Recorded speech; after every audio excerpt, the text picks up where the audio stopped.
बीडमधील विलास घुले हत्या प्रकरणात रोज महत्वाची माहिती समोर येते। या प्रकरणात खासदार बजरंग सोनवणे यांच्या मुलाचं नाव समोर आल्यानंतर मोठी खळबळ उडाली।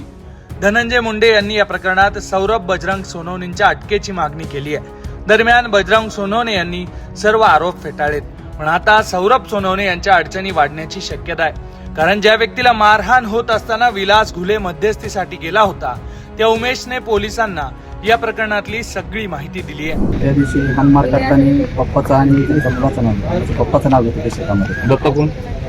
बजरंग हा, तुला जीव मारला तरी तुला आमचं कोणीच काही करू शकत नाही। आम्ही ते आमचे पाहुणे असले असं म्हणतो। आणि पुढे काय झालं? पुढं काय तिथून पुढं आई वडील आणि भाऊजाईने त्यांनी सोडवासोडी केल्यानंतर ती निघून गेली। ती मला म्हणले पोळ्याचं आहेस आणि तू जिथं दिसतील तिथं तुला खलास केल्याशिवाय राहणार नाही। तू इथून शेत विकून जा, आता तू पोळगांडाच्या अवलाद आहेस, तू महादेव कोळेची ही आहेस असं म्हणून त्यांनी मला खाली पाडून नरड हे दाबलं। काय काय चर्चा करत होते आरोपी? काही नाही सर, ते म्हणत होते आमचे तुला जीव मारला तरी आमचं कोणी काही करू शकत नाही। त्यांना पाठराखण आहे का कोणाची? त्यांनी कुणाची तरी पाठराखण असेल त्यावेळेसच त्यांनी एवढं धमकी नेऊन एवढं मारतात ना सर। कुणातरी असं म्हणजे विनाकारण कुणी कुणाला मारू शकतं का? आज माणूस माणसाला कुणाचा तरी सपोर्ट असल्याशिवाय मारू शकतो का? मला सांगा। तुम्ही स्पष्ट बोला ना, कोणाची पाठराखण?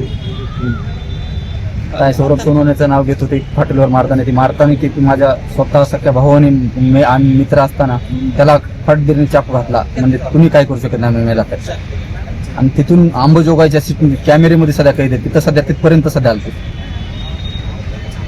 तिथं सध्या त्यांची आमची हातापाय झालेली आहे। किती वाहनं होते ते पोलिसांनी वाहनं जप्त केलीत का? वाहनं काहीच नाही जप्त केलेले, 9 अटक। तुम्ही तिकडे होतात, वाहन कोणती होते? हल्ला झाला पांढरी कारची। दरम्यान तपासाच्या पारदर्शकतेवर प्रश्नचिन्ह उपस्थित करत विलासचे भाऊ रमेश घुले यांनी जिल्हा पोलीस अधीक्षक नवनीत कावत यांची भेट घेतली आहे। यावेळी त्यांनी एसआयटी मधील काही अधिकारी आणि कर्मचाऱ्यांची बदली करण्याची सुद्धा मागणी केली आहे। राजकीय दबावातून खोटे गुन्हे दाखल होण्याची शक्यता असल्याचा दावा करत स्वतःच्याही जीवाला धोका असल्यानं पोलीस संरक्षण देण्याची मागणी सुद्धा रमेश घुले यांनी पोलीस अधीक्षकांकडे केली आहे। आम्ही इथे केली आहे, जो मुख्य आरोपी आहे प्राणेश्वर गायकवाड, त्याचं जे प्री प्लॅनिंग झालं, त्याचं घर आणि कारखाना फक्त 100 मीटरचं अंतर आहे, त्याच ठिकाणी प्लॅनिंग केली हे एका व्हिडिओ देण्यासाठी सांगण्यासाठी आलो होतो। दुसरं जे की मला सारख्या कंटिन्यू धमक्या येतात किंवा इथं काल पीवायसीच्या आवारामध्ये पुन्हा देणार धमकी देणार, त्यासाठी एक संरक्षणाचं एक पत्र दिलंय आणि माझ्यावरती आणि उमेश मानेवरतीही त्यांना खोटे गुन्हे दाखल करून ह्या न्यायाच्या भूमिकेतून कसं ह्यांना डायव्हर्ट करता येईल याचे प्रयत्न चालू। त्यासाठी मी एसपी साहेबांना बोललो। एसआयटी मध्ये बी काही कर्मचारी हे करायचे होते, ऍड करायचे होते, तरी आम्ही ते नावं आज एसपी साहेबांना दिलेत। इन्व्हेस्टिगेशन चालू आहे म्हणले, 100% तपास चालू आहे म्हणले।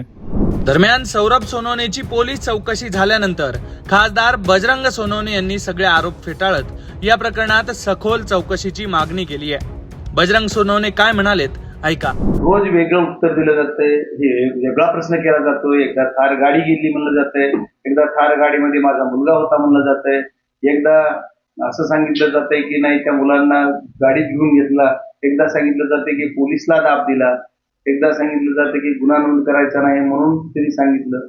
मग या वेगळ्या वेगळ्या वल्गना हे कुठला तरी स्टँड आहे का की पहिल्या क्षणाला मीडिया समोर येऊन मुंबईतून सांगितलं माझा मुलगा याच्या दोषी असत तर त्याच्यावर कारवाई करा। तुम्ही एक तर सांगा, रोज वेगळं बोललं जाते। आता कुठंतरी मी काहीतरी बघतोय, आता मला ह्या प्रत्येक गोष्टीला उत्तर मी द्यायच्या विषय नाही, पण कुठं आमच्याकडे आता त्या मुलांनी कधी कुणाला त्याची आतापर्यंतच्या आयुष्यातले बालपणापासून आता तो 22 वर्षाचा झालाय, त्यामुळे काळापर्यंत पूर्ण व्हिडिओ काढा सोशल मीडियाला कुठं असले तर त्यानं दिसतं कुणाला रागावून बघितलेलं जर झालं ना तर मी स्वतः जिथं म्हणेल तिथं जर माफी मागेल। हा मुलगा आहे तो, त्याच्या आईला काय वाटेल, त्याच्या आजीला काय वाटेल, सगळ्यांना काय वाटेल हा पण विषय आहे। विनाकारण असेल तर ठीक आहे। आता या प्रकरणात मारहाण झालेली सगळ्यात महत्वाची व्यक्ती उमेश माने यानं मात्र सौरभ सोनवणे याचं नाव घेतल्यानं अडचणी मात्र चांगल्याच वाढल्या आहेत. त्यामुळे आता या प्रकरणात पोलीस काय कारवाई करणार हे पाहणं महत्वाचं ठरणार आहे. बीडहून विनोद जिरेसह लोकमत.